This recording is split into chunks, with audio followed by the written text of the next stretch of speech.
For centuries, one of the most ordinary foods in Europe could turn an entire village into a nightmare. People ate their bread in the morning, and by night, some were screaming in the streets. Some saw demons, some convulsed on the floor, some felt fire burning inside their hands and feet, even though there were no flames. And then, their fingers blackened, their toes died, their limbs began to rot. Nobody knew why. The water was clean, the church was full, the harvest had looked normal, but one by one, families began to collapse. And in a world that did not understand fungus, or toxins, or contaminated grain, there was only one explanation people could reach for. God was punishing them. Or the devil had entered the village. But the truth was hiding in the most innocent place possible. Not in a spell, not in a curse, not in the air. It was in the bread. Today, bread is one of the safest, simplest foods in the world. You buy it sliced, you toast it, you eat it without thinking. But for much of European history, bread was survival. It was not a side dish, it was not a snack, it was the center of life. For peasants, soldiers, monks, workers, and children, bread could be the difference between living and starving. And in cold, wet parts of Europe, one grain mattered more than almost any other: rye. Rye was tough. It grew where wheat struggled. It survived poor soil. It fed the poor through bad seasons. It was the grain of hard winters and hungry villages.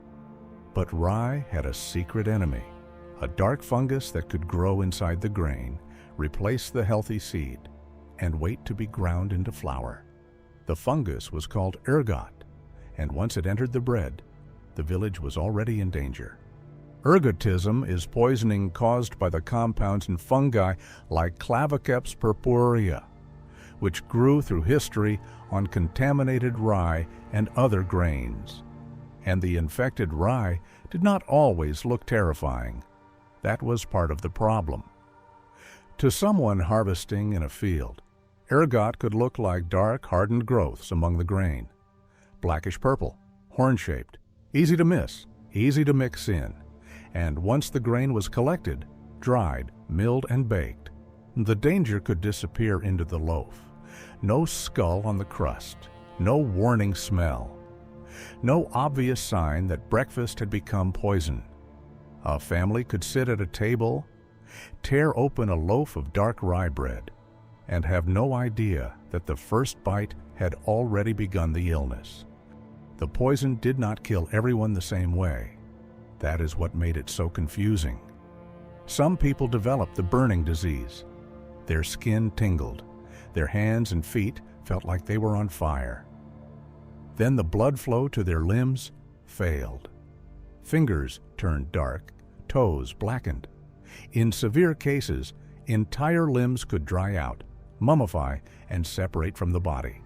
No battlefield, no axe, no sword, just bread. Medical histories of this gangrenous form describe intense burning pain, followed by gangrene of the feet, hands, or limbs, and in the worst cases, blackened tissue that could detach without bleeding. But other victims suffered differently. They did not burn. They convulsed, their muscles twisted, their bodies jerked uncontrollably. They vomited, they shook, they felt insects crawling under their skin. They became confused, terrified, delirious. And sometimes they saw things that were not there.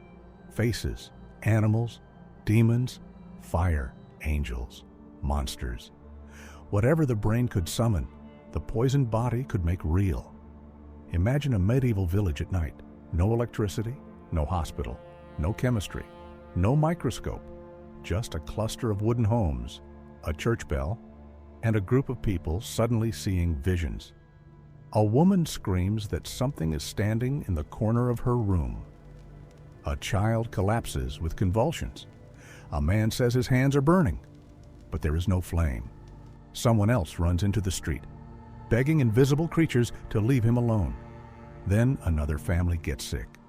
Then another. Then another. At that point, The village does not think, maybe the rye was contaminated. The village thinks, we have been cursed. That is why the disease became known as St. Anthony's fire. The fire was the burning in the limbs. The saint was the hope. In medieval Europe, people suffering from this terrifying illness often turned to religious care. They traveled to shrines. They prayed for healing. They sought help from monks associated with St. Anthony. The Antonine monks became famous for caring for victims. And sometimes people improved, not because a miracle had burned the poison away, but because the monks often gave them different food, clean bread not made from the infected grain of their village. To the medieval mind, that recovery looked spiritual. The sufferer had gone to St. Anthony, and St. Anthony had healed them. But hidden inside the miracle was a dietary change. They had simply stopped eating the poison. And this is what made ergot outbreaks so horrifying. They could appear suddenly, they could strike whole communities, and they could look supernatural. In one village, people might lose fingers and feet. In another, they might convulse and see visions. In another, pregnant women might miscarry. In another, people might become violent, paranoid, or terrified. And because the symptoms were so strange, every outbreak became a story, a punishment, a possession, a plague, a warning from God, a sign of witchcraft. But the real evil was quieter. It had grown in the field. It had been cut with the harvest. It had gone through the mill. It had entered the oven. And by the time people realized something was wrong, it was already inside them. And if you think this is only a medieval story, it is not. Because one of the most disturbing outbreaks happened not in the Dark Ages, but in the summer of 1951, in a quiet riverside town in southern France called Pont-Saint-Esprit. On the 15th of August, people across the town suddenly fell ill. They had eaten bread traced back to a single local bakery. Within hours, the town began to come apart. Residents reported terrifying hallucinations, flames, animals, monsters. One man believed he could fly and jumped from a window. A child reportedly tried to strangle his own mother. Dozens were committed to asylums, thrashing and screaming. By the time it was over, more than 250 people had been affected, and several were dead. The town called it Le Pain Maudit, the cursed bread. What I'm about to tell you next is how this poisoned bread may have helped create one of history's strangest panics. If you like these stories about the dark history hiding inside ordinary things, subscribe. Because the past is full of everyday objects that looked harmless until people learned what they really were. Now, a careful note about Pont-Saint-Esprit.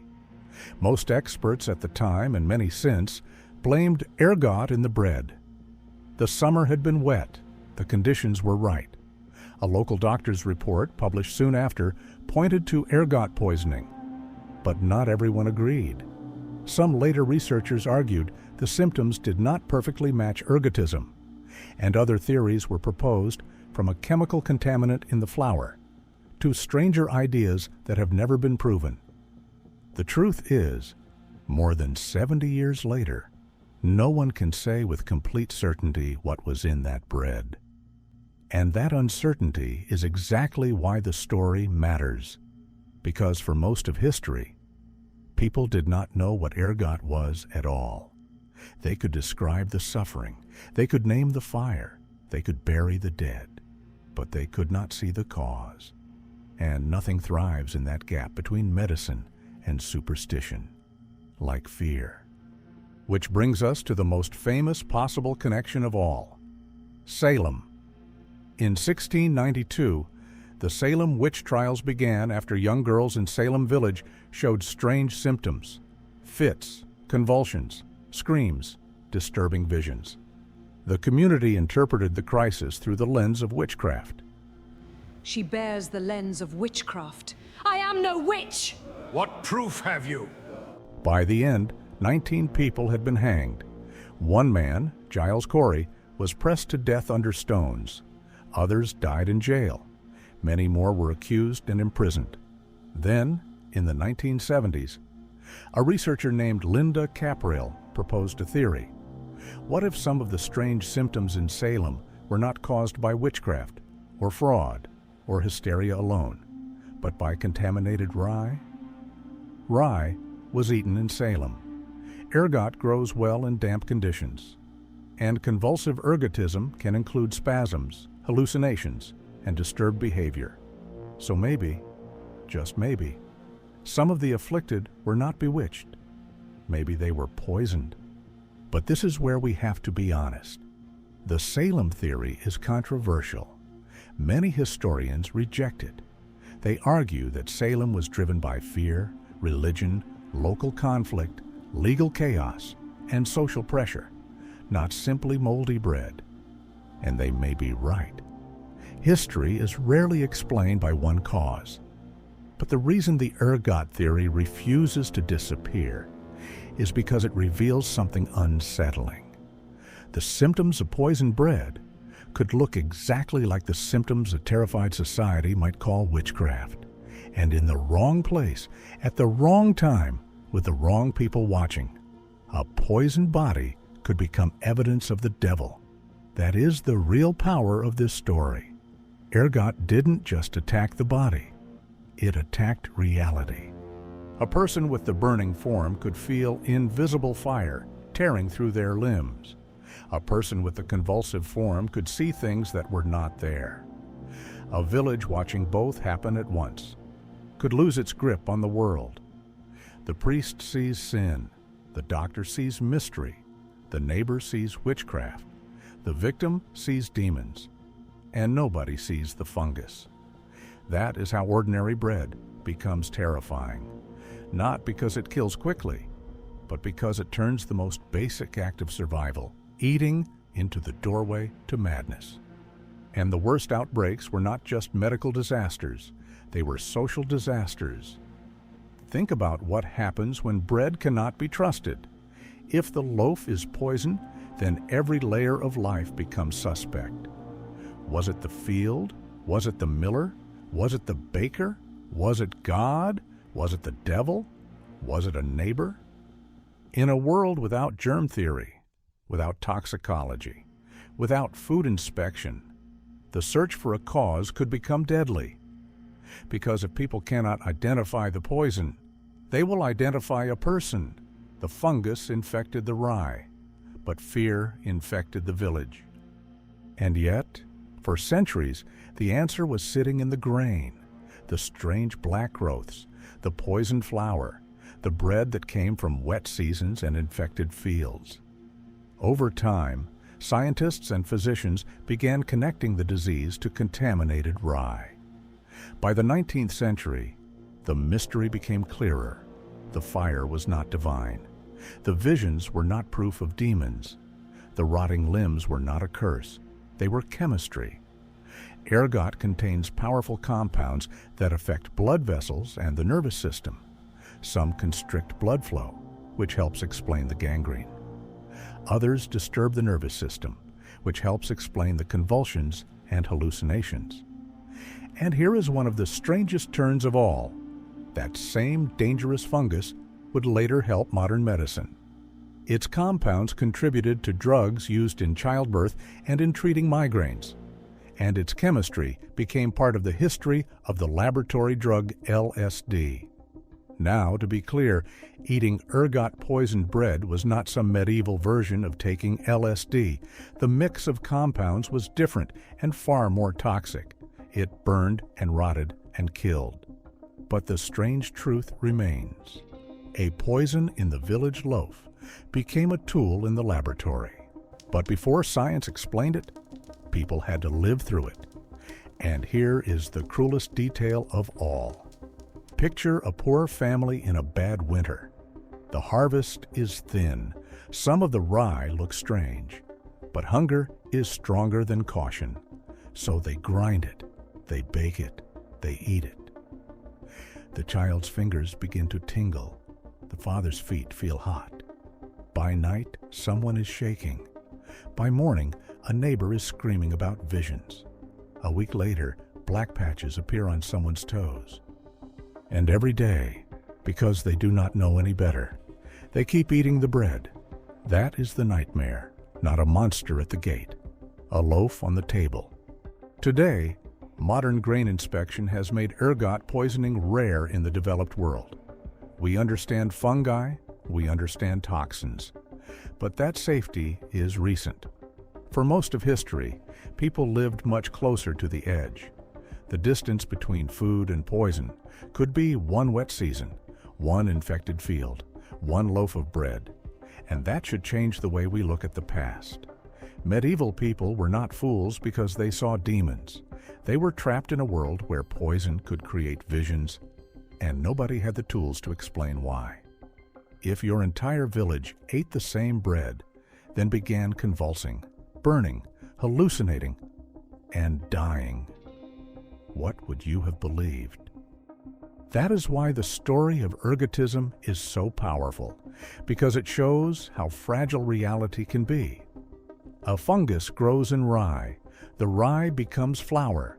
The flour becomes bread. The bread enters the body. The body begins to burn.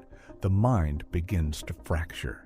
And the village searches for meaning in saints and curses and witches and demons, anything except the truth. Because the truth was too small to see.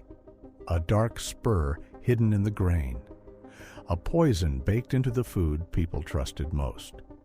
The monster was never in the forest. It was never flying through the night. It was on the table, warm, dark, freshly baked, and waiting to be eaten. So the next time you hold a piece of bread, remember how ordinary danger can look. No warning label, no strange smell, no obvious threat, just food. The thing that keeps people alive, becoming the thing that makes them see demons. For 1,000 years, some of Europe's most terrifying visions may not have come from heaven, or hell, or witchcraft. They may have come from breakfast. And if you want to see more stories about ordinary things that used to be deadly, subscribe. Because the past is full of objects that looked harmless until someone took a bite.